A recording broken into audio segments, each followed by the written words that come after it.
Hello, mates, it's Rive Nation. I've got Katie Silcox, and she's an Ayurvedic master's practitioner, and I'm really excited because I'm a doctor of Chinese medicine, as many of you know, and she's written 2 incredible books. She's an author, best-selling author, New York Times best-selling author. She runs a podcast, and really excited about her 2 books because I really want to talk about them both. And she's just released a book called Glowworthy, which I think is incredible, and just a wonderful soul, and a podcast we'll put links to. So welcome to the show, Katie Silcox.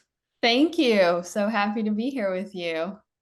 Good. I don't know why I want to say Wilcox, but I've had a Wilcox on the show before, but it's Katie Silcox, and she's an Ayurvedic, beautiful soul. And so let's just start with your happy, healthy, sexy. I think there was an ancient wisdom with regards to Ayurvedic medicine, what Ayurveda is. Many people haven't heard about, what it is. And I think it's crucially important because I think you're speaking to women's health, and we've had a lot of guests on the show, like over 180 episodes, and we've had a lot of guests talking to women's health. We'll start with that book, which was a New York Times best-selling book, and then you can, we'll move on to Glowworthy, which I think is truly important as well. But what is Ayurvedic medicine and ancient wisdom that you've been using with your patients and clients for so many years? Yeah, I mean, I always tell students this is twofold. Like, on one hand, the common definition that's given is Ayurveda is life science or life wisdom, the understanding of the patterns in all of nature, whether you're in South Africa or in Virginia, where I am, right? Whether our roots are indigenous roots, geographically, it's almost less important as the understanding that all of us share this common ancestor, which is Mama Earth. And in nature, whether it be physics, biology, quantum physics, there are these laws and patterns. And so in that way, it's folk wisdom from India, but in another way, it's so much more, right? It's understanding what we call first principles. What are the governing laws that we are all subject to, and humbly attempting to learn and understand these laws. And as one of my Ayurveda teachers says, unless you do this, those laws will come to live with you in the form of health imbalances, disease, and other things. And so on one hand, Ayurveda is this ancient life wisdom from India, but really it's so much bigger than that. And the ancient Indians understood that. And they asked us in these 5,000-year-old texts to really hold these first principles for the time, the place, and the people that they are being presented. So you and I are also biohackers. And I really consider biohackers to be the modern Ayurvedic medical practitioners in a way.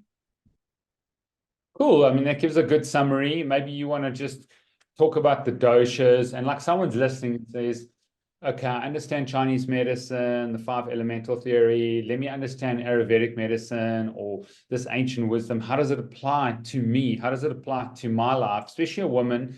How can they learn from the doshas, and how can they practically take Ayurvedic medicine on? Yeah. Well, I'm actually doing this whole research project around the origins of Ayurvedic medicine and how the Chinese and the Greeks and the Arabs and the Africans, and the Europeans, we were all sharing this first principles medicine. And so what makes Ayurveda really special, it became very famous for this tri-dosha theory. And dosha means a fault. Not like it's your fault, you're bad, but more like a fault line. And a fault is that which is underneath, just waiting to go out of balance. It's your tendency.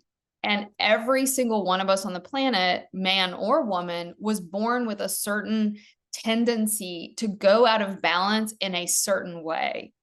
And we can really look at someone's body and determine from about 250 or so data points of our physiology and our personality and the way our mind is, we can really hone in on what that mind-body type really is.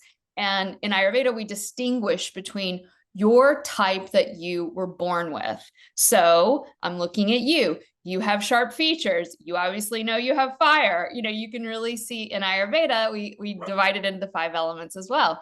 And so I can look at you and I can see that. And I can look at a woman who's long, lanky, has really thin bones and fine features, maybe thinner lips and all these qualities, which there are many.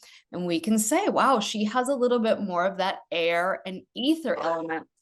Then we can look at somebody with really big bone structure, thick, luscious hair like a Kim Kardashian, and we know that's earth and water, right? And so if you know the type you were born with, you are going to know your imbalance tendency. Now, here's where it gets complicated, and this is why I created a whole year-long school for this for women, is that you can go out of balance in a way that's not your tendency that you're born with. And that often happens. And so that's something that really complicates things.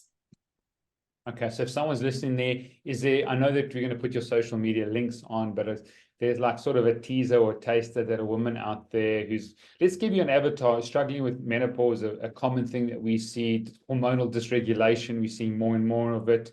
50% lower testosterone, in males and females, which is crucially important over the last, say, 30 to 40 years.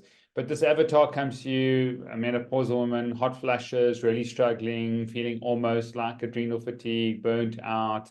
And how can she learn about, other than seeing an Ayurvedic medicine, so doctor, there aren't many of them here in South Africa, but if she doesn't see, how can she sort of get some education and help herself? Yeah. Well, there's really a Western allopathic way of looking at things. And we really look at things as symptomology. So you mentioned some of those: hot flashes, insomnia, bloating, hair loss, fatigue. We measure these things in the body and can see these, quote, dysregulations in the hormonal endocrine system. So, that would be one way of looking at it. And if that person, that avatar was with me, and she was reporting all of that, my Ayurvedic practitioner brain is understanding that her symptoms are actually symptomatic of all 3 of those doshas. So that's problem, right? Like, you can't nail it down to one thing. Hot flashes are going to be more fire. Hair loss and insomnia are going to be more air, depending on when she's waking up. And in general, when a woman is going into the menopausal stage, or men who are having that lower dip in testosterone, irrespective of their age, we know that that is an imbalance in the Vata dosha. What is that? Vata is air and space. Now, that may sound a little bit airy-fairy, but what we are speaking of in ancient sort of shamanic language is the nervous system. We're talking about the nervous system. We live in a culture, in a society now globally, that is constantly on the internet. We are in an information overload age. So what your grandfather and grandmother would have learned in a year or even a lifetime, we're reading about in one day, right? And so we have this constant onslaught to the nervous system. There are many, many factors that can affect this, but here's the problem as well. We are also under an onslaught of what are called phytoestrogens, or phytohormones that are xenoestrogens, meaning they are not estrogen in a natural form. They are actually mimicking estrogen, mimicking these hormones. Now, what happens on the cellular level for men and women, but let's talk about our avatar, the woman, is you have this cell, and it has receptor sites where the estrogen, the progesterone, the testosterone, all of these, fertility hormones, they're attaching to that cellular receptor site, right? Well, if the xenoestrogen from something like plastics in our water gets in that site, it's going to mimic that, giving the body the false signal that it has that hormone when it actually doesn't.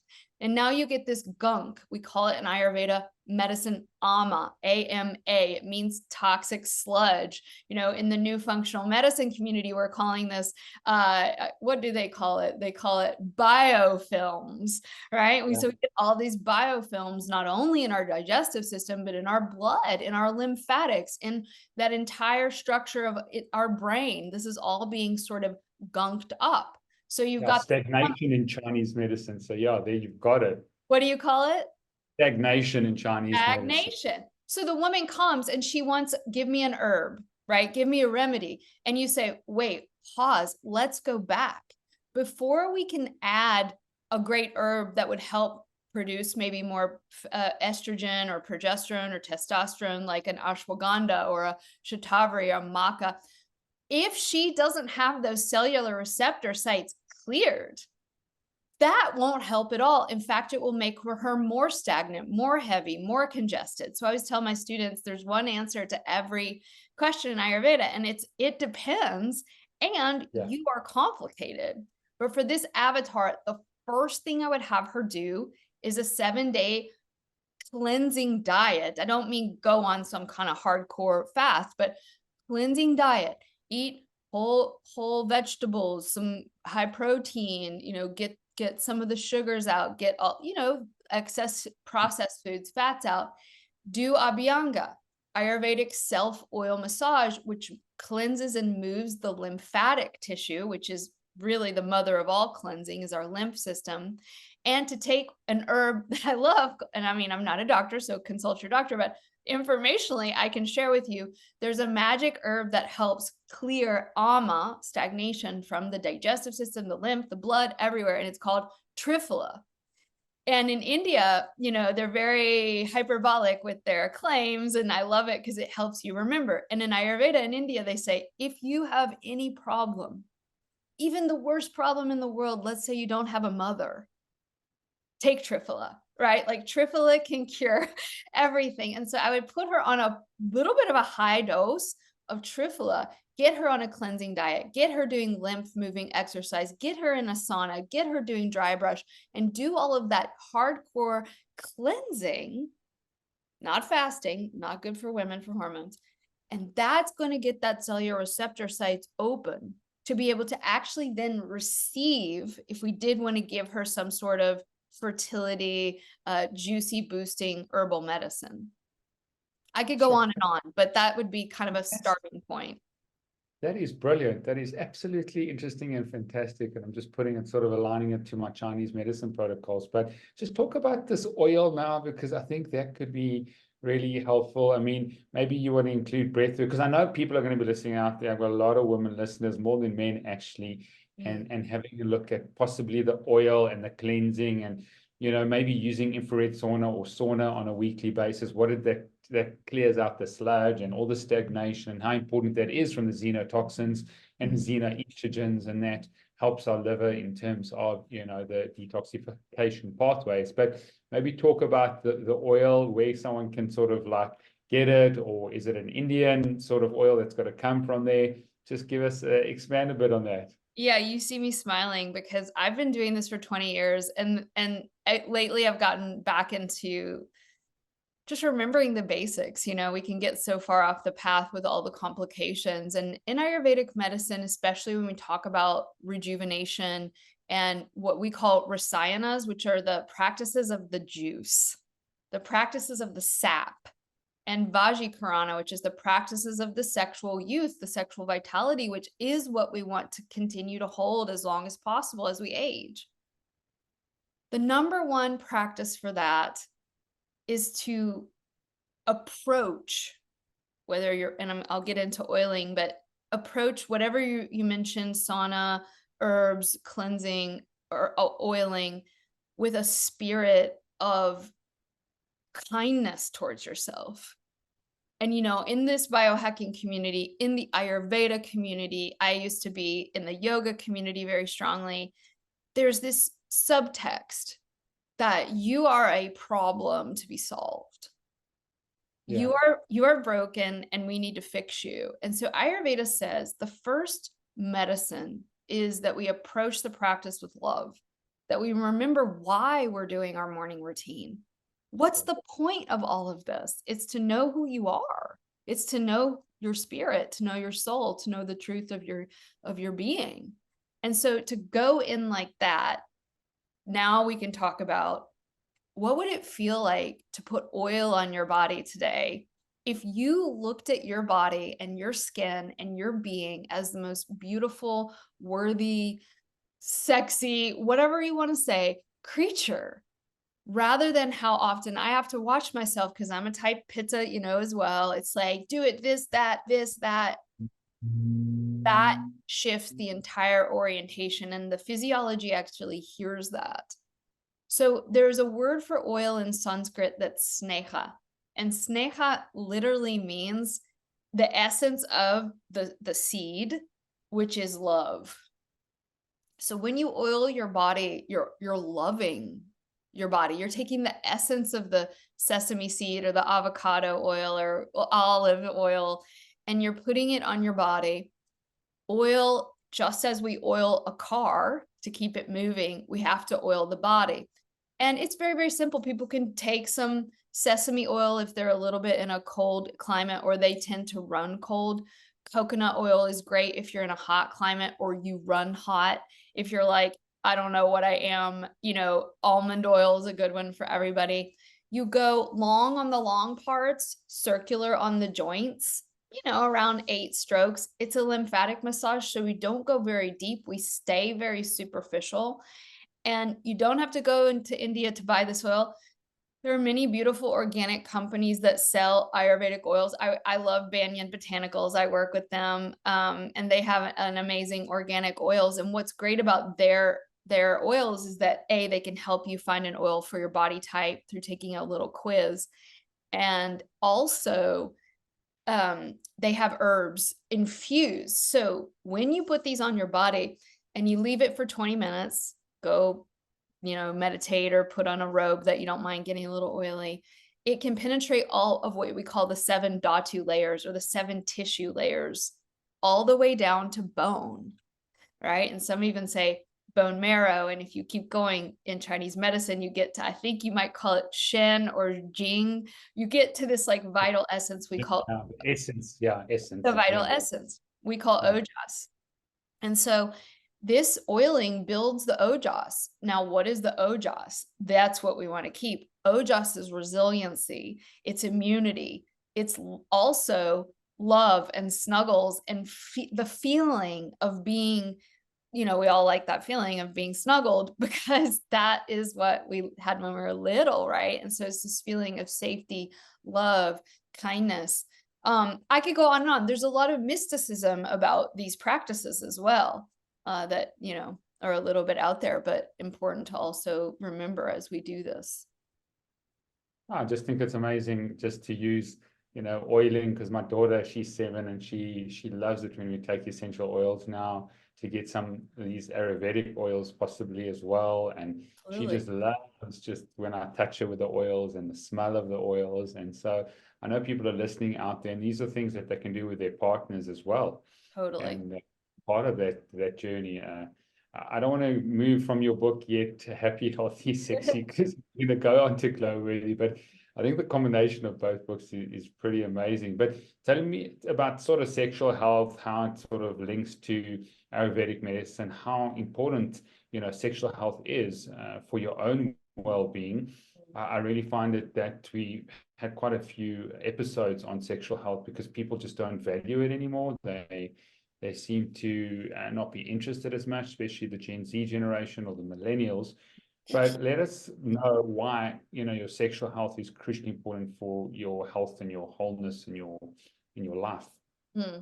Yeah, there's a chapter in my first book and a chapter in my second book on sexuality. And, it's interesting your comment about our younger people abstaining from sex, and we can think of all the problematic and negative reasons they might be doing that. But another reason is they might be sensing that they need that. Right, there's a pause, and that pause is on the heels of a generation that I came from, and I don't know your age, but probably similar around that time. I'm actually 85. Ayurveda just really works now. But in Ayurveda, it is said that one of the key ways that we can understand a woman's health is through how she feels in her relational world. And so when we say sexuality, we are not speaking about intercourse, although that's fun and certainly a part of it, and very important if you want to have a baby, right? But we're really speaking about energy more broadly. Our prana, right? Our life force, our creative, generative energy, whether you want to use that energy to make a baby or create a family or work on a business or for your awakening of enlightenment. We need that life force. We need that creativity. We need that generative energy that is in men and women, but it is considered in this particular a way of thinking and philosophy as the feminine. And so how do we cultivate that on a sexual level? One of the first things that we talk about, we do a whole module in my school, a month-long study of our sexual energy, because we really have to re-educate ourselves, both men and women, is that we live in this sort of schizophrenic culture that tells women, you need to be really sexual, you need to be overt, right? We use women's bodies for ads and sells things, right? But we also tell women, but don't be slutty, right? Don't show your body. And so we grow up with this sort of mixed messaging that can create like freeze in the nervous system, right? A not knowing of what to do with this sexual energy. In Ayurveda, it's also said that it's so it's very simple, but it's profound to hear it if you haven't been taught this folk wisdom from your mother and your grandmother. And that is, or your father, right? He could teach you as well. Your sexual energy is sacred. And one must be very judicious with whom they choose to share it. It's not about abstinence or anything religious or judgmental. It's about who is worthy of the job of holding your heart. And when we are talking about sexual health, the first thing I ask women is, do you feel loved, honored, and respected? And you wouldn't believe, Steve, the number of women married, partnered, and, single, dating, or just completely celibate, to the answer to that question is in the past or in the present, I don't. And so in Ayurveda, it says when a woman is not paired with a man that makes her feel, or that enables a feeling of love and respect, this affects all of her dhatus, all of her health tissues downriver. So one of the biggest healing things for women is to do the work around processing experiences from the past. We now in the modern world call this trauma therapy. In the ancient world, we called this karmic therapy, right? Working through the karmic memories of your past. It actually, you call it bhuta shuddhi, the purification of the ghosts, the memories that linger like ghosts, but to also be radically honest. Do I like what's occurring sexually in my life? Do I feel fulfilled? Do I feel honored? Do I feel respected? I mean, I need to watch. I can talk and talk and talk and talk because this really is my passion. And there's no great, I studied Tantra for now 23 years. There's no great tantric sex manual out there. There isn't. Taoism has some interesting things, I think. But so if someone really wants to go study this, Taoism, I think, is a good direction to go in. But what I encourage my students to do, and what I encourage listeners to do, is make your own tantric sex manual, right? Be radically honest about what feels good, what feels safe, what feels loving, what do you want in relationship, whether that's single or polyamorous, it doesn't matter, but that radical honesty is the first step in regaining sexual health. Then we can talk about lots of practical things that we can do as well. Sure.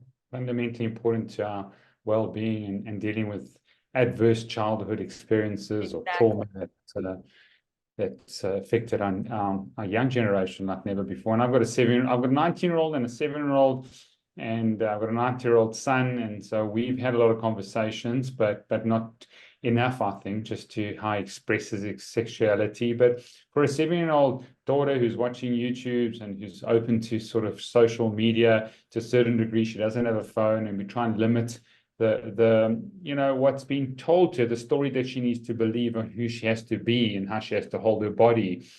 For someone young like that, I mean, what would be sort of the main message, the story that she tells herself, other than that our sexuality is sacred and safe? I love those words, because who do we share them with? We share our sexuality with the people that we trust and that we have safety with. And that. But what message would you give sort of the young generation? What would be the blueprint of with regards to sexuality, if you were taking what we call, I think they call tweens now, just before they come from like 8 to 12, how would you sort of structure your first chapter of a book or a course? Wow, what a beautiful question and an honor to answer. I'm thinking about all of the hundreds of women in our school. We have a year-long program, and I get lots and lots and lots of mothers. And I have watched the way, so I'm going to go in the back door to answer this. The way to give those tweens the right way is to go to the mother. If the mother doesn't feel supported, if mom doesn't feel like she loves her body, if mom doesn't feel like she's being loved and treated respectfully in her primary relationships, I would go to mom rather than something I'm going to say to my girls, right? Of course, I can tell them, respect yourself, love yourself, and all these verbal messages. My physiology, the radiation and vibration of my nervous system, the embodiment of what they see me doing, how I cook for myself, how I wake up and non-negotiable, I meditate in the morning, I put oil on my body, I care for myself, I have boundaries and they see them, right? Ooh, mom put up a no, right? That is priceless wisdom. And of course, then you tell them all the great things. So number one, be the embodiment, and you're going to mess up, right? Like no mom has it perfect, but as the mom does her quote work, as she does her therapy, as she processes her ancestral trauma, as she learns how to hold herself in what we call the healing climate, that she's not problematic. Steve, there are real differences, generally speaking, in the female experience and the male experience. We overlap, but one of these core wounds of the feminine, of the female, is that we're worthless, that we must prove how beautiful we are, how sexy we are, how intelligent we are. We have to constantly be on that rat wheel to show you that we're worthy. And so to approach these practices, whether it be biohacking, Chinese Ayurvedic medicine, or whatnot, through the lens of you are not a problem to be solved. And in fact, and this goes to the tweens, the part of you that you hate the most, that you would just die if anyone knew were true about you. It's the stuff people can usually see, first thing. But secondly, that part we run from the most is actually the gateway into the prana, into the energy, into the creativity, into the life force. So I grew up as a tween, super chubby, awkward, big glasses, dork of the highest level in the marching band playing the trumpet. Like you cannot get more dorky. And I was a little fat girl, right? And so that little girl lives inside of me. And to be able to work with young women when they're already there, they are the little girl, and to teach that teen, right? I mean, really 0 to 14 is when it all gets hardwired, that who she is, especially the parts of her that she thinks are weird, are her superpowers, is revolutionary medicine. Powerful, and it moves me to that principle, that Glowworthy principle of the wound is the way, and just so well articulated, and just brilliant elaboration on that, and possibly like just expand on that, because I think there's a lot of people that are struggling with their wounds, if they're physical wounds or emotional wounds or mental wounds. How do we hold that space for our children? Because the peer pressure involved, and just the social pressure and the social proof is so big, and I, we try and spend as much time, and my wife spends a lot of time with my daughter, and really trying to just recondition her thinking with regards to what it is to be beautiful and what it is to be sexy. And she loves fashion design, and she watches YouTube of all these designers and the clothes that she's going to do, and the artistic and creative way she's going to create clothes in that.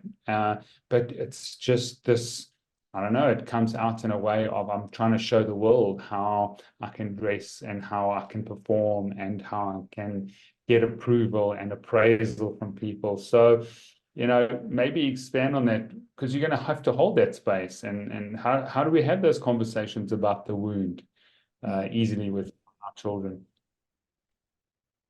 Well, I'm thinking of one of my teachers, Thich Nhat Hanh, who was saying when asked about children, I would not want that my child lived in a perfect world because he wouldn't learn compassion. As parents, I think it's really natural for us to want, and we should be so protective of them. That's your job. That's your job. It's her job to live her dharma. And that's a word that means like her truth, her purpose. There's this great, James Hillman speaks about it in this book he teaches on acorn theory, right? We're all this little acorn, and it will grow into this oak tree, and we'll all look very different. And I can't remember if it was Ella Fitzgerald or Billie Holiday, one of these great jazz singers. She went out on stage to dance, and she had an epiphany backstage. She was a great dancer. She was like, I want to sing. And they were mad. They were like, you're our dancer. You're our dancer. It's like, she goes out and just starts belting it out, right? Ella or Billy, it doesn't matter. That's like one of our treasures of the United States' culture is this woman, right? Her being attracted to fashion, at such a young age, how wonderful. And of course, these things will change and evolve, but she could be very tapped into this artistic expression as Dharma. And so the parental role is to get out of the way of that, while at the same time, that's the paradoxical nature of reality, being that fierce love and fierce protector, and, preventing her from being warped by the mind virus that is inhabiting our culture right now. But it's not just now, right? We've always been living under the auspice that tells us what the yogis call the great mala, the covering or the lie. And the great mala, the great veil, the great covering, the great lie is that you have to strive to be worthy of love. And that you need to fix something to be worthy of love. The wound is the way principle is a very alchemical, mystical, magical, biophysical principle. It's not just a platitude we write on a sticky note and put on the mirror, right? Because those don't work anyways, because you're working with the conscious mind. It is a full-bodied revelation that comes from a lot of attention and a lot of love on these parts of us that we feel. I mean, I have a teacher I work with really closely, a mentor. I've been working with her for 5 years very intensively. And it still surprises me, Steve, the way that and I'm a full-time mystic. Like, this is my job. I don't have any children in this lifetime. I do have a puppy, which is almost a baby. But my point is, with my teacher the other day, she says this thing to me. I mean, imagine the infinite patience of this therapist. Over and over. Now it's like laughing, but every time she says it, I eat it as if it's the first time I've tasted an apple. And then I laugh. And I know what it is. And I know what it is. You know what it is? And I know what it is for you. You are unconditionally loved. That's exactly it. And the lie is that the thing that I personally, and we all got our thing, that I am running from, that is a problem. Now that's where you get into the tantric universe. In the tantric universe, yes, we want to live ethical, moral lives. And when you practice tantra, you become even more ethical and more moral and more right speech, right action, and all of that. But on the high level of tantra, there is no good or bad. There's just energy that's useful for your goal and energy that's not. And so in this reality of the wound is the way, the thing that is the thing you're running from is sitting right in front of the universal life force that's been blocked. Now we get disease, right? So I would encourage just a practical thing for our listeners. Obviously, if you have like complex PTSD, work with a therapist. Don't do this alone.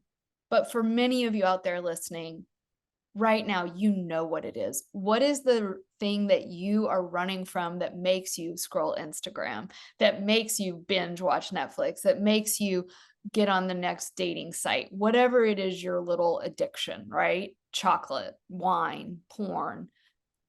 What is the thing right before that? And for me, it's like existential loneliness. Oh, wait, no, go deeper. What's under existential loneliness? The fear that I'm bad. Oh, okay. Can you open your heart, melt your resistance to letting that thing be allowed to exist here without, and here's going to be the challenge for the biohackers, without wanting it to be different. Sure. Powerful.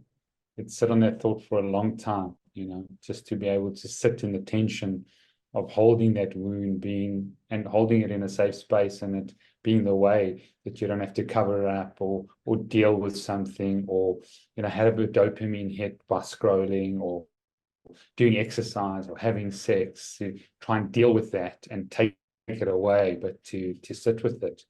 Very profound, very, very profound. And on that list, I found number 10 was also very important, your glow-worthy principles of your life matters, and possibly link that there, because I think if we can sit with wounds and we can sit with these and not try and fix them, but walk through them with the people that are around us.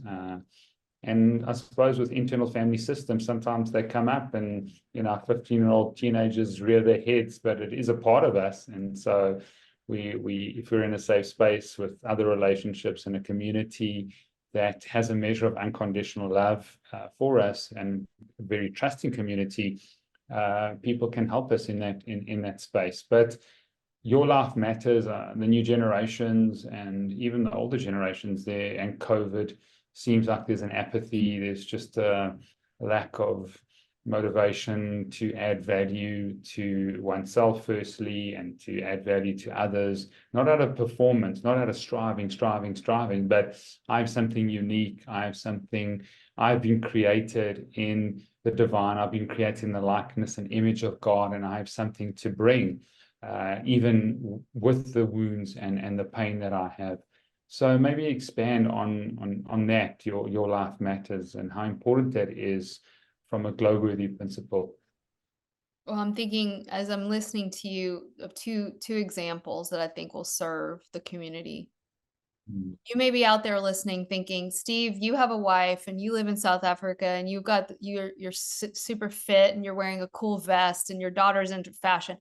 I'm like a loser in America, in Ohio, and I'm 400 pounds and I am eating a corn dog and I don't have a girlfriend. And, I have, easy for you to say, Steve, this unconditional family love. Like, anybody out there listening that feels alone, that their life doesn't have meaning.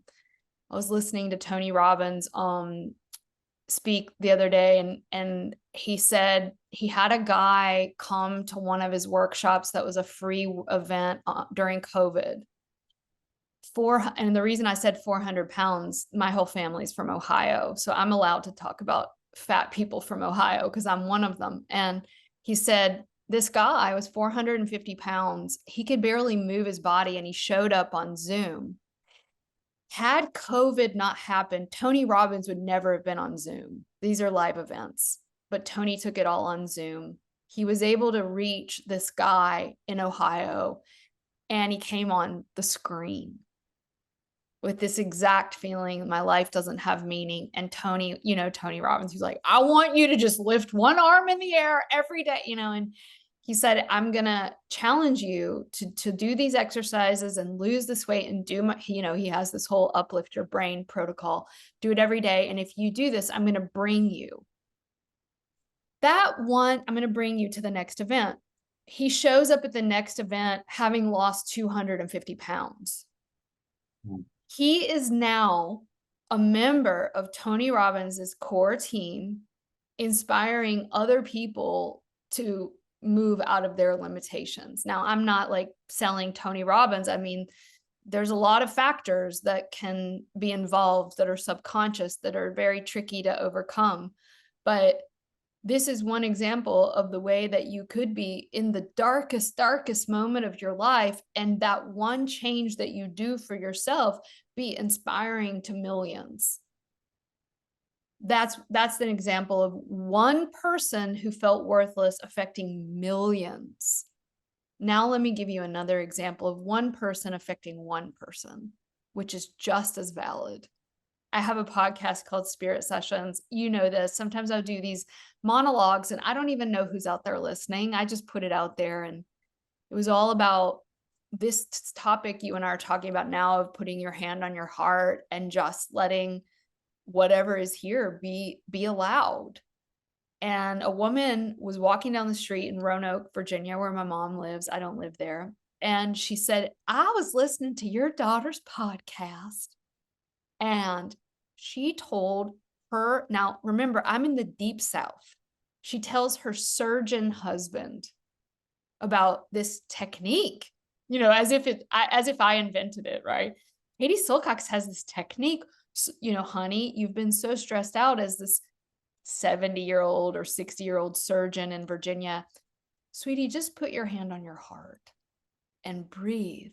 And just whatever is there, just say, you're allowed to be here. You're allowed. And he said to her, wow, that feels really good. But in order for me to keep this feeling, I might have to keep my hand on my heart all day. Yeah. Now, in that story, who was the one that benefited? It was me.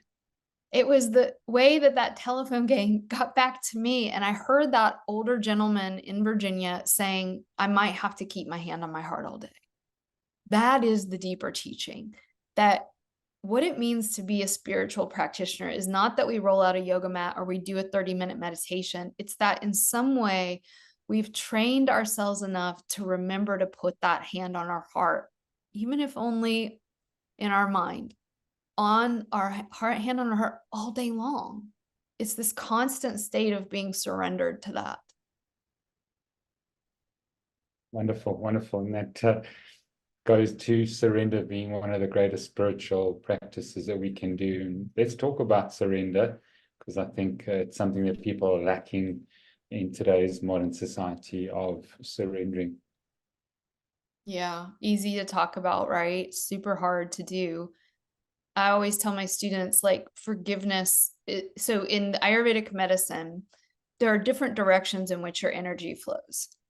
And one of them is the downward flow. We call it apana vayu prana, the downward flow of energy. And it's the same energy that helps us go to the bathroom and have a baby. And guess what, ladies?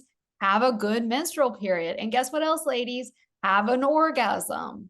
Okay, it's all down and out energy.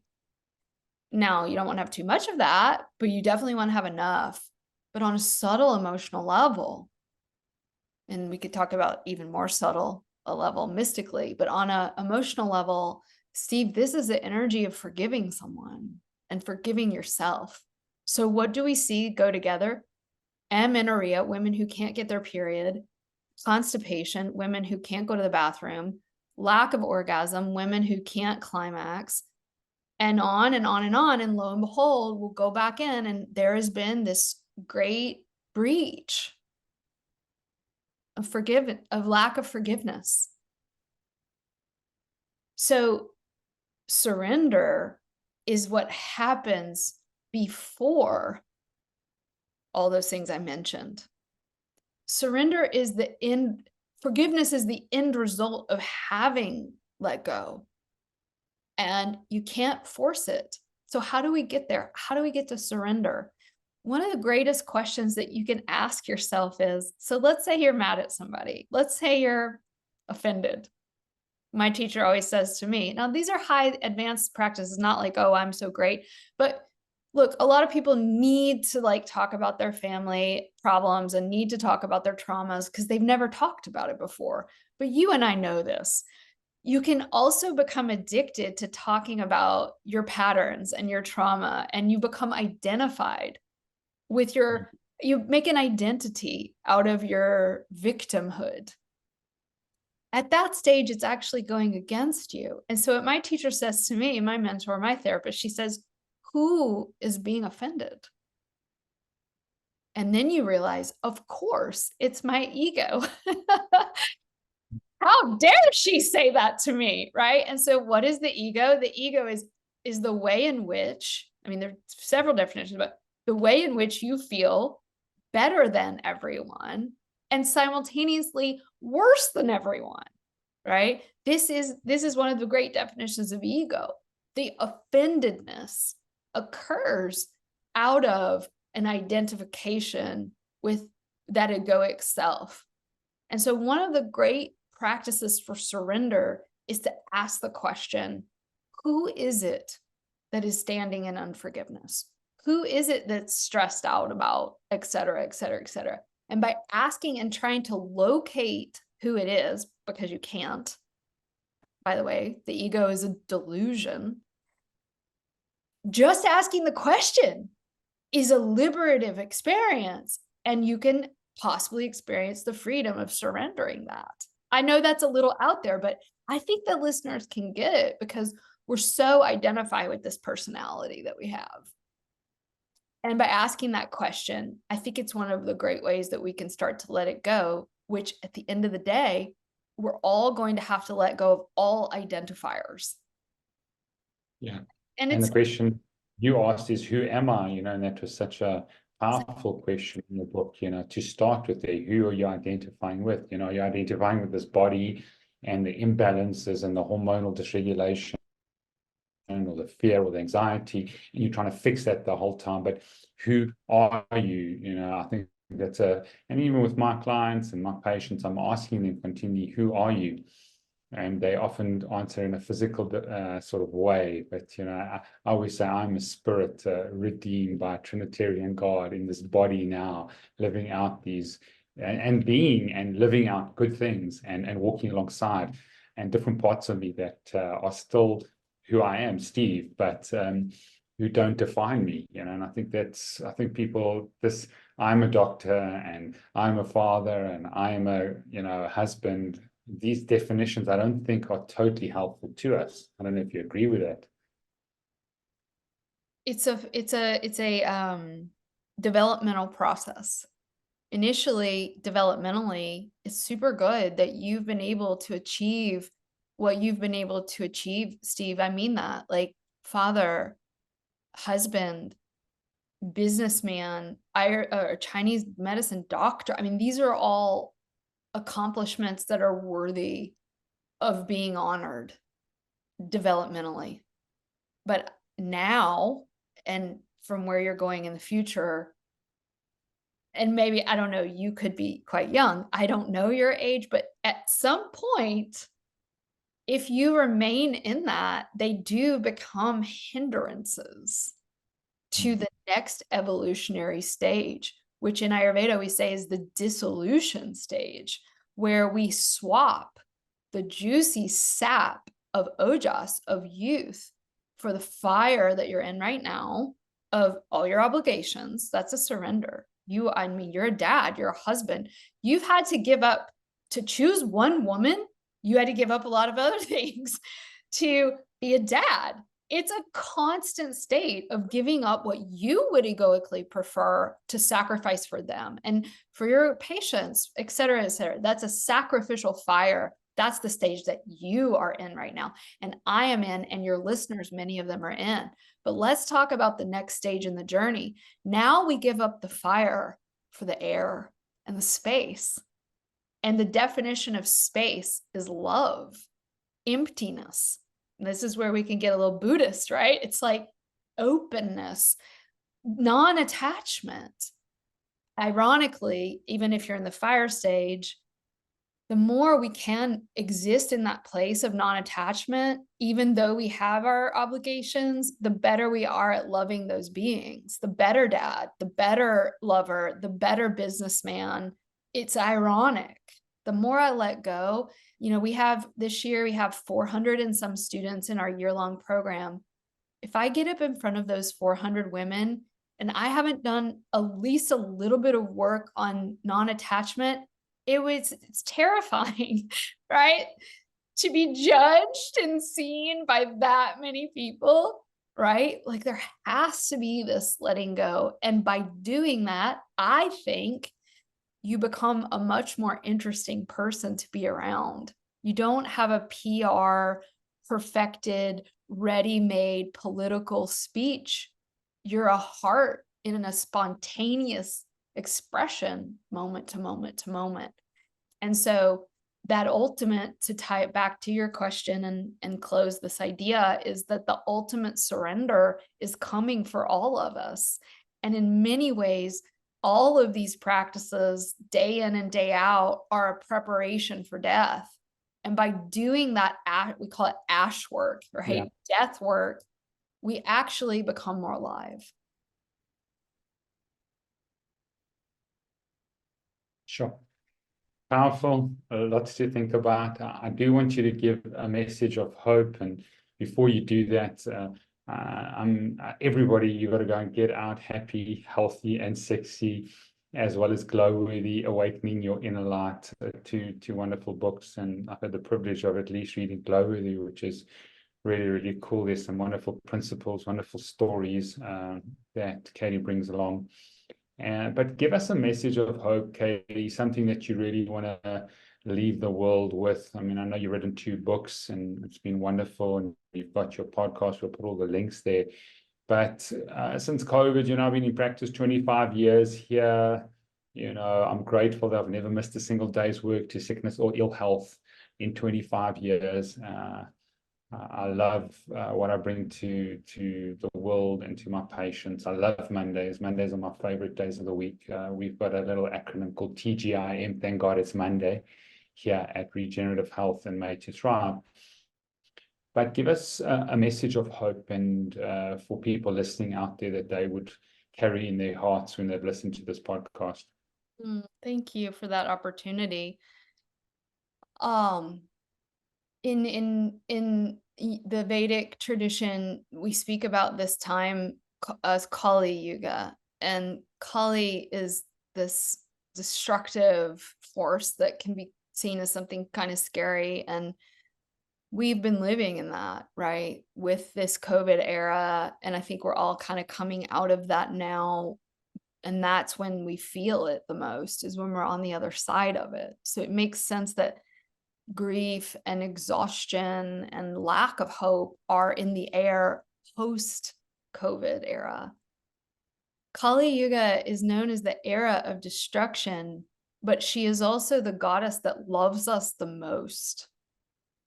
On a personal level, it is in the age of our darkness, of what feels like the destruction time, that we're being rebuilt, that we're being broken down and given darkness to be able to see light the most. So in the era of darkness, one tiny pinpoint of light is blinding.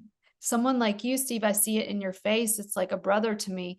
We are light meeting light, And so for those listeners out there who need hope, a radical support for me has been the understanding that it is in the moments of my life where I feel the most loss, where my spirit has the most opportunity of being tasted, of being touched, of coming forth. And in some ways, I even get a little excited, like, I lost someone really dear to me a few days ago, a couple weeks ago. And that grief field, the field of grief, the field of sadness, of heaviness, one could even say a depressive state, which isn't bad, right? We think it's so bad. But to open our heart to that can enable us to feel everyone's grief. So the message is this: go into what hurts without becoming identified as it, And I promise you, you will begin to feel the compassion for every man and every woman and every child on the planet that has and most likely is going through that very same thing right now. And by breathing in their pain and breathing out the medicine, it may seem scary to do that. Breathe in the pain, yes, and breathe out the medicine. You actually become a conduit for healing yourself and others. Sure. Wonderful, incredible summary. We'll put all the links. Look forward to, following you more on your socials and your podcasts. Want to thank you for being brave, courageous, for holding space for people. Your Shakti, I think it's called Foundation, your school, and taking people through and just sharing your learnings that you have with your spiritual mentor and many other people in the community. And so just want to declare favor and blessing upon you, that you'll just rise up like an eagle with just wings that soar. And so thank you so much. I'll leave you with an African word called sawubona. People just translate it as hello, but it actually means I see you, and I see you, and I see you. And so thank you so much, Katie Silcox. Thank you. What a light in my life. Thank you. And blessings back from Virginia.